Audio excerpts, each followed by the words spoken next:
Who told you that 90 to 95% of your emails were in the State Department system? Who told you that? We learned that from the State Department and their analysis of the emails that were already on the system. The Inspector General report found that less than 1% of State Department emails, record emails, were captured. So they give a number of less than 1%, and you give a number of 90%. Let's read a federal statute, the one right behind me. Then you decide to take action or not to inform Congress what the law really says, not what the talking heads on TV say it says. This is Charles Benninghoff, and today I want to encourage you to contact Congress, starting with the House Committee on Oversight and Government Reform, and tell the members to demand the Department of Justice simply follow the law.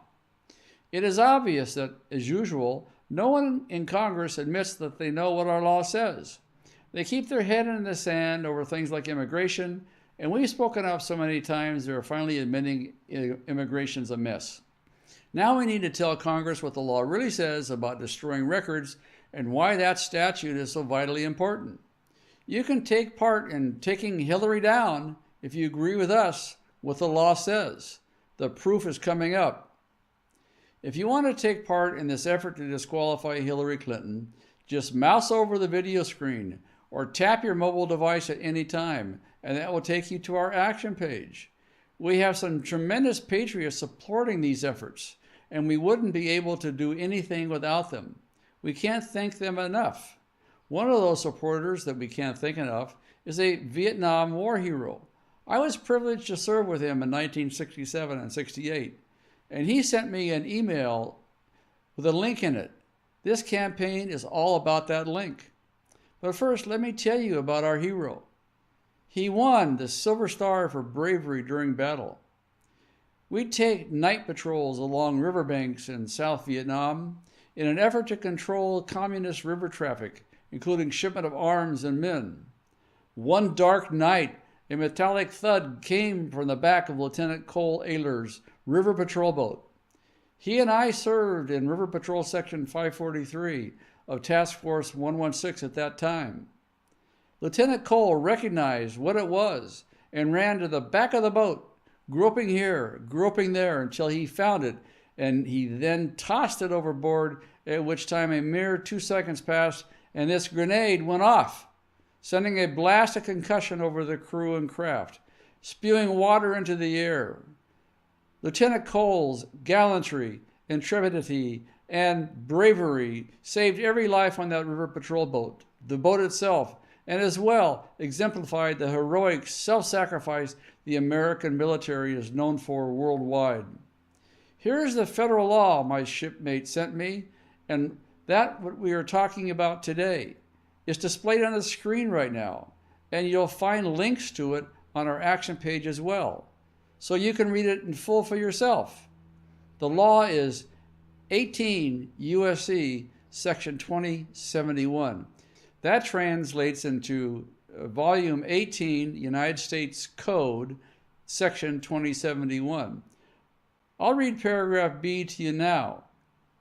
Quote, whoever having custody of any record, proceeding, map, book, document, paper, or other thing, willfully and unlawfully conceals, removes, mutilates, obliterates, falsifies, or destroys the same shall be fined under this title or imprisoned not more than 3 years, or both, and shall forfeit his office and be disqualified from holding any office under the United States. Close quote. That is a federal law signed by a Democrat president named Harry Truman in 1948, and it's still on the books today. It is not a regulation. It is not an internal policy of the State Department. It is federal law. The purpose of this law is the preservation of public records, because you cannot have a free country if the government is able to conceal, hide, destroy, or falsify public records. The law does not state that records must be classified to be in this effect. It applies to any and all public records. So forget about whether Hillary Clinton's home server contained classified email about Benghazi and who gave the order to the military to stand down and that 4 Americans get killed. Forget about that. Although that is important, and she may eventually be held accountable for violating national security under a Donald Trump administration, she can be booted off the ballot right now under this law. Here's the question to ask yourself. Did Hillary Clinton have work-related emails, which are part of the public record, concealed on her home server, and did she destroy any of those emails? That's the question. Well, we already know the answer because Hillary Clinton admits to having destroyed government records. She had the documents on her home server, and she wiped the hard drive on her home server clean. She destroyed those documents. The federal law I just quoted to you says that this disqualifies her from holding any office in the United States. We know that the corrupted Justice Department will not indict her and jail her for 3 years as the law requires, unless a huge hue and clamor is raised by the Americans. But if enough of us speak out to Congress and demand that the law be upheld, I also believe we can disqualify her from office based on this federal law, which, by the way, as I said before, was signed into law by a Democrat. Here is where your help is needed. We have to speak out to Congress and quote this statute to its members. When enough of us speak out, Congress listens. So click the icon in the upper right corner, go to our action page, and send personalized letters to Congress today. Tell them to boot Hillary Clinton off the ballot. This is Charles Benninghoff signing off and wishing you freedom, fulfillment, and God's many blessings.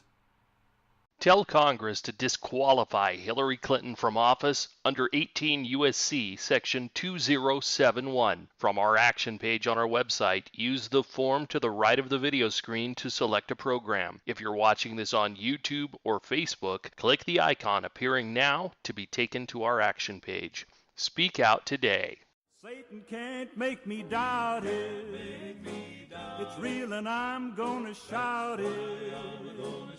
I was there when it happened, and I guess I ought to know.